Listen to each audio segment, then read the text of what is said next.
everybody, welcome to the Pagan Perspective. My name is Angel and I am the Thursday host for Subs Week, and this week's subject is actually a two-week subject.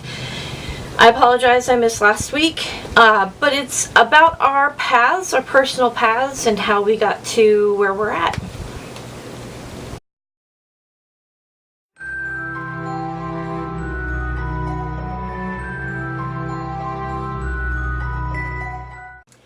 Okay, so the questions, there are 6 of them, come from Wyld Silverwolf, and I believe, actually I know that I should have posted some of these last week, and I apologize, so I'm going to try to give as short of answers on the ones that I think are pretty quick to answer, so I can make this video not an hour long. And so I'm just going to get into it. First question, tell your journey. Put path name here. My path name, I don't really have a name like a tradition or anything like that. I'm an eclectic pagan witch, which pretty much encompasses how I practice. My story. I grew up in a very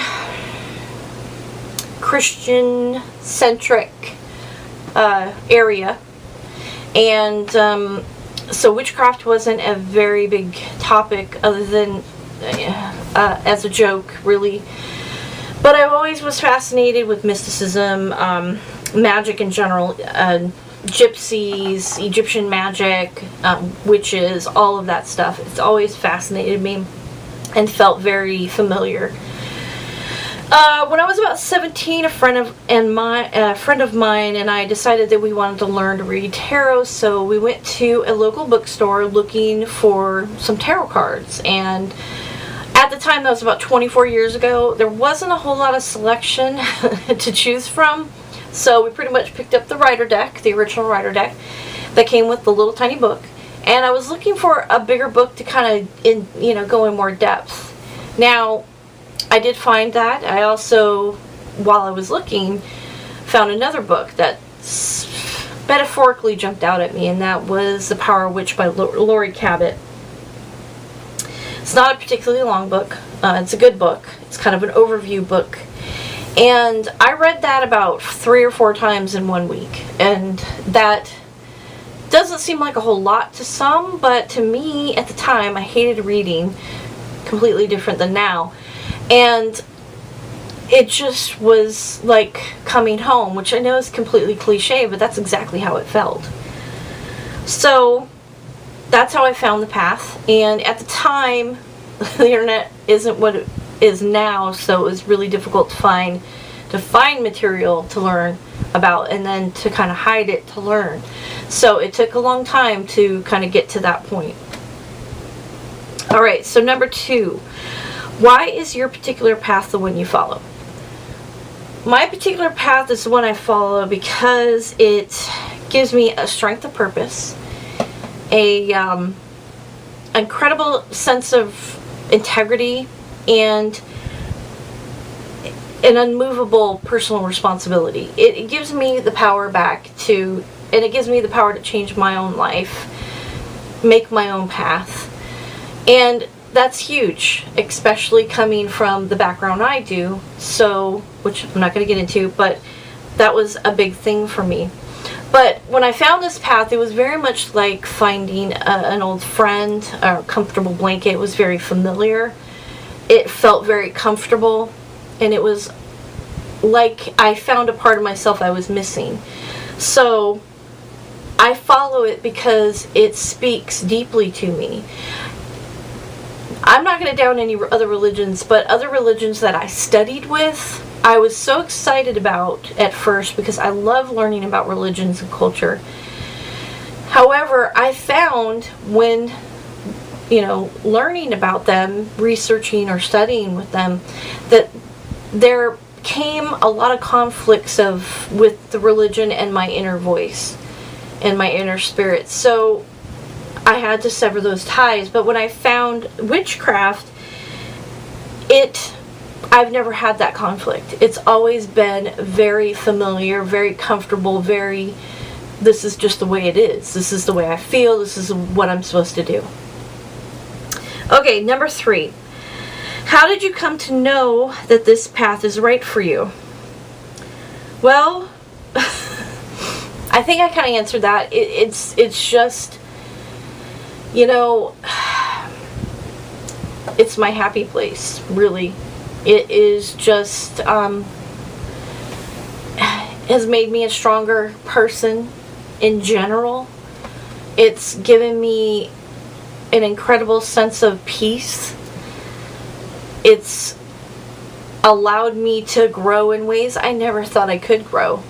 So it is the path for me because it has changed who I am in an amazingly beautiful and positive way. So that's why the path is right for me. Why is your particular deity that you follow the one for you? I follow Isis and Thoth, both Egyptian gods. I follow Isis because she is incredibly compassionate and strong. She's strong-willed. She's determined. She has a deep love of family. And these are all things that speak deeply to me, that I really respect, and characteristics that I cherish in myself and other people. As far as Thoth, I follow him because he is